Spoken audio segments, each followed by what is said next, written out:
नमस्कार, आप देख रहे हैं हेडलाइंस बिहार। और महागठबंधन में सब कुछ ठीक नहीं है, ये लगातार हम कह रहे थे और आज कुछ ऐसा ही दिखा।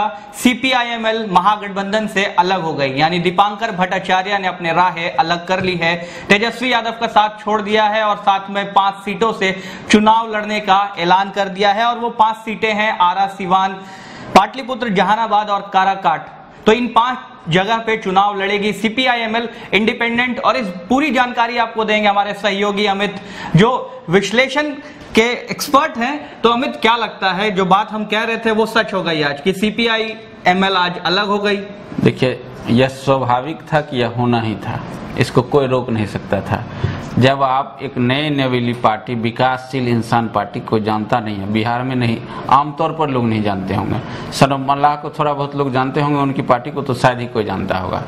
और उस पार्टी को आप एक नई नवेली पार्टी को 3 सीट दीजिएगा और सीपीआईएमएल लिबरेशन, मतलब भारतीय कम्युनिस्ट पार्टी मार्क्सवादी लेनिनवादी लिबरेशन को, जिसका एक अपना एक आंदोलनात्मक इतिहास रहा है, भले आप उससे इत्तेफाक रखें, उसके समर्थन में रहें, विरोध में रहें, बहुत सारे लोग उनके विचारधारा से इत्तेफाक नहीं रखते होंगे, लेकिन इसके बावजूद उसका एक अपना प्रभाव है, एक अपना आंदोलनकारी इतिहास है। उसके बावजूद आप उसको इस तरह से दरकिनार किए कि अपनी सीटों की घोषणा करके राजद की ओर से कहा जाता है कि हम अपने कोटे से 1 सीट दे रहे हैं, मतलब जैसे कि वो कृपा कर रहे हैं।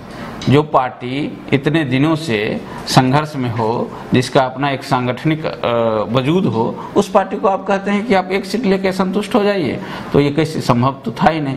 ऐसे भी अगर वो गठबंधन में रहती भी तो वो राजद के खिलाफ वो लड़ती 1 सीट पर, वो सीट होती सीवान।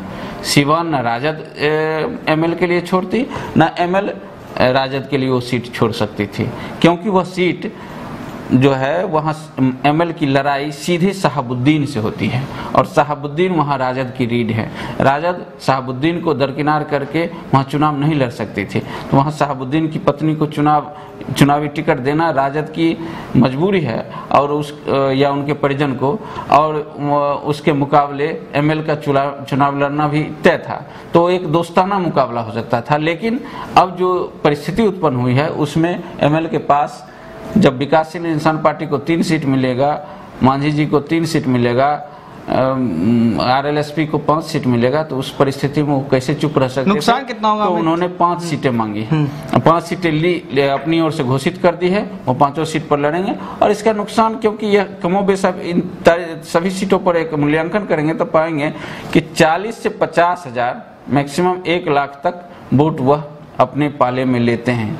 तो इतना वोट लेना तो महागठबंधन को नुकसान तो देगा, क्योंकि महागठबंधन के बरक्स एनडीए कागज पर बहुत मजबूत है, जमीन पर उतना मजबूत हो या नहीं हो, लेकिन सामाजिक समीकरणों के लिहाज से, पुराने वोटों के लिहाज से वह कागज पर बहुत मजबूत है। और उसमें जिस तरह से सहज संयोजन हुआ है वह भी उसकी मजबूती की ओर इशारा कर रहा है। इसलिए विपक्षी एकता आवश्यकता थी, विपक्ष को अपने वजूद को बचाने के लिए, मजबूत मुकाबला देने के लिए विपक्षी एका बहुत आवश्यक थी।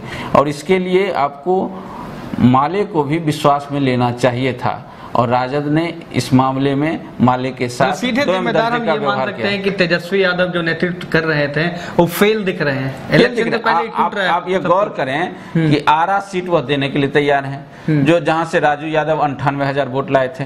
ठीक है, सिवान में दोस्ताना मुकाबला तय था, यह सबको पता था, राजद में भी, राजद के नेतृत्वकर्ताओं को भी पता था, एमएल के नेतृत्वकर्ताओं को भी पता था कि सिवान में दोस्ताना मुकाबला होगा। और वहां भी अमरनाथ यादव, जो पिछली बार भी उम्मीदवार थे एमएल के, वही वहां उम्मीदवार होते, और उनसे मुकाबला तय था कि आरजेडी का मुकाबला होता, आरजेडी, जदयू और माले के बीच में।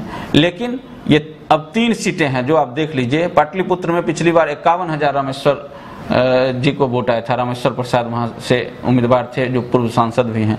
अब ये 51,000 वोट राजद और रामकृपाल के वोटों का मूल्यांकन कीजिएगा तो आपको लगेगा कि इस वोट का कितना महत्व है। ये 51,000 वोट किसी भी कीमत पर बीजेपी के पाले में नहीं जा सकते हैं, ये निश्चित रूप से महागठबंधन के पाले में जाते। अगर वहां रामेश्वर प्रसाद लड़ते हैं तो ये 51,000 वोट बहुत भारी पड़ सकता है फिर से मीसा भारती को, जो संभावना है कि उन्हीं को टिकट मिलेगा।